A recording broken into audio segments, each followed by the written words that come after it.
Hi guys, welcome back to my channel. Literally woken up maybe half an hour ago, so my voice is I'm going to film 3 videos today because I have such a busy few weekends coming up. Hopefully everything runs smoothly. Today's video is going to be books that you can read in one sitting. Now when I say this, I don't think I've ever actually read a book in one sitting, but that is just kind of the tagline that people use for books that basically you can read in a day. I'm not sure if anyone actually, people probably do read books in one sitting. Personally, there is too many little tasks throughout the day that need to get done. I have read some of these books in 24 hours, maybe even 2 sittings. Some of them are quite short books, and then some of them are normal length books, but they just are very, very bingeable, and you won't really find yourself wanting to put them down. Sorry if the background's changed angles a little bit, but literally just as I say, I hope this runs smoothly today.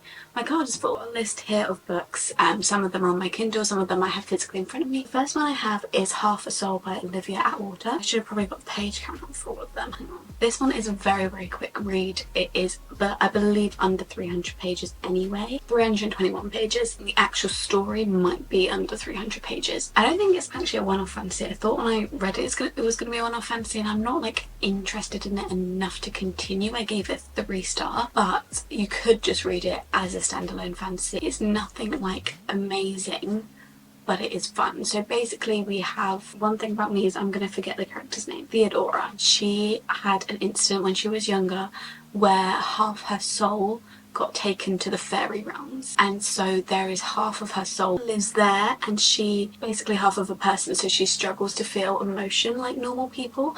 I would compare it maybe to Emily Wilde sort of character, where she struggles socially. Her whole life has been labelled as weird and emotionless, and she's never had a suitor or anything. It's kind of a mix of fantasy and Bridgerton, so it's kind of taking place where, I can't remember what it's called, but women would present themselves to men and then they'd get married and join their family. No one's ever taken an interest in her like that, but then she goes to London for the season to find a suitable match for herself, and she ends up bumping into someone who used to come from the fairyland, and then they kind of team up, try and find the other half of her soul. And it's just a very, very quick read. As I said, it's nothing amazing. I don't think I'm going to be continuing the series, but it was just a fun little read. The next one I have is The Wishing Game by Nick Schaefer. I don't know how many pages it is. 276, I think. It's very bingeable. It's a very, very easy read.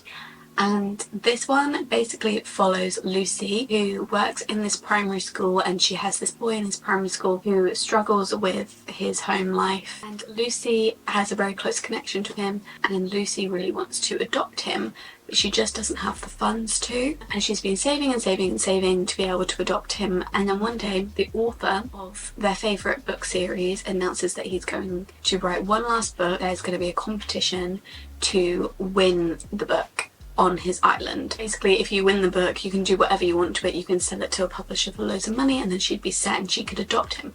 So she goes into this competition and have to basically solve all these riddles to win the book.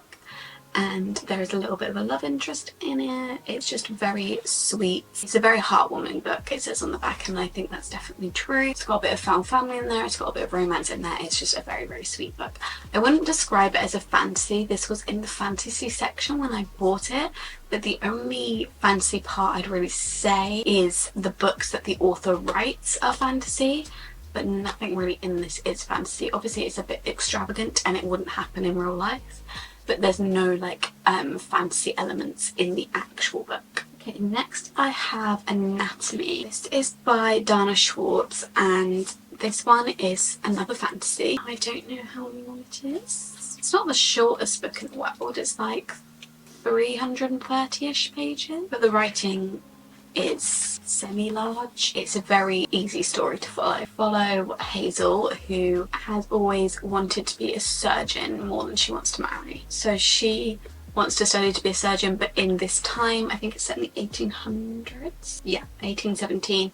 It is not appropriate for a woman to become a surgeon, and so she struggles to find places where she can learn to be a surgeon, and she ends up teaming up with Jack, who is our love interest, who is a resurrection man, who literally takes bodies from their graves, which sounds very wrong. I'm not sure if it's factually accurate, but according to this book in this time, a lot of the time that is what they did to study bodies and to further medical science. And obviously I think that is a thing now, but you have to sign up for it. But these people are just taking people from their graves and then selling on their bodies for money. And so Hazel starts buying bodies from Jack so that she can teach herself more about being a surgeon. Obviously it's a bit of a romance in there. It sounds very disturbing. It is not as disturbing as you may think. There are some parts of the book that might be a bit gory, so if you're really sensitive to that, then maybe don't go with it. But it's not overly disgusting. Duology, so it's really not a very long commitment. If you want to read the next book, it's only another duology, and that book is quite short as well. Personally, I preferred this book to the other one. They're both very good, and it's a very short, fun duology. Then I would recommend The Story Life of A.J. Thickery by Gabrielle Zevin. So this one is by the same author as Tomorrow, which is another very addictive book, but Tomorrow is like over 500 pages.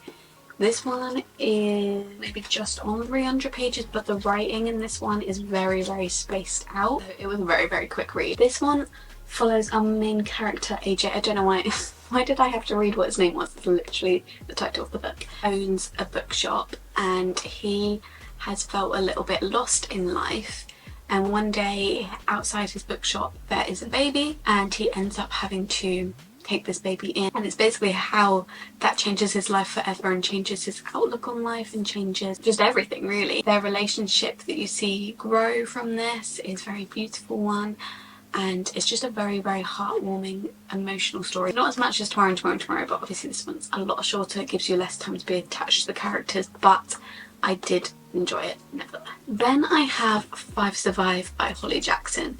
So this is a thriller by the same author of A Good Girl's Guide to Murder, but this one is just a standalone. I wouldn't say it's more gripping than A Good Girl's Guide to Murder because I found A Good Girl's Guide to Murder really gripping. It's one of my 6-star books, but it's set in one day.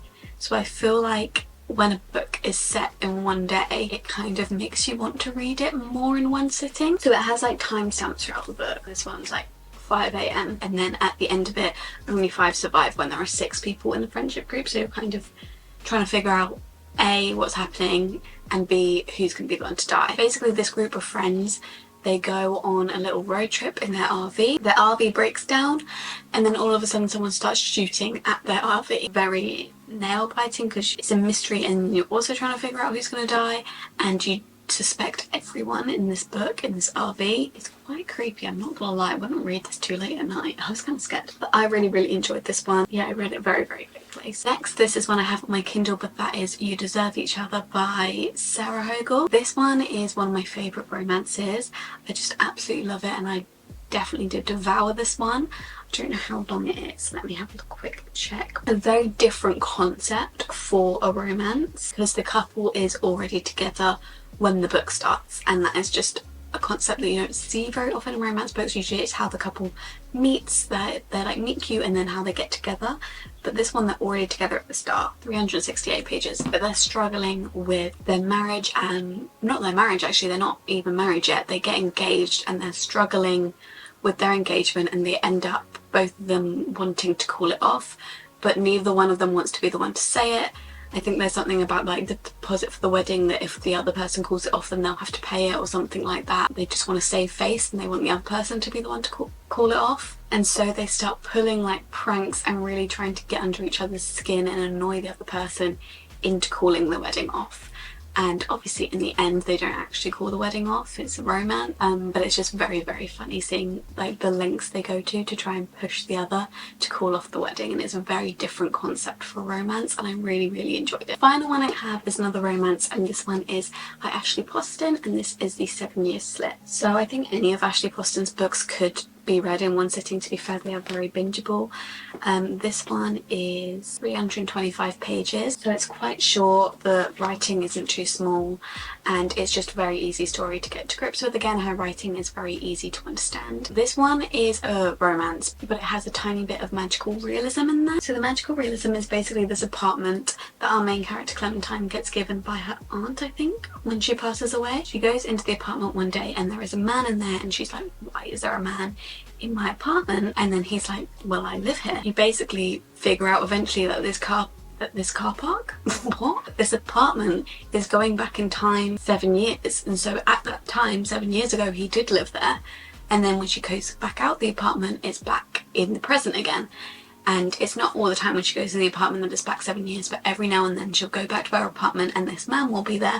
And he's also a chef. We love a chef in a book. It's just a very quick and easy and fun read, and I think all of Ashley Boston's really are. So that is all the books I have today. I could definitely make a part 2 of this if you want it. If you do, please give this video a thumbs up, comment down below, turn the bell on, and you'll be notified every time that I upload. If you want to, you can follow my social medias at _libraryofeden on both TikTok and Instagram, and I'll see you in my next video very, very soon.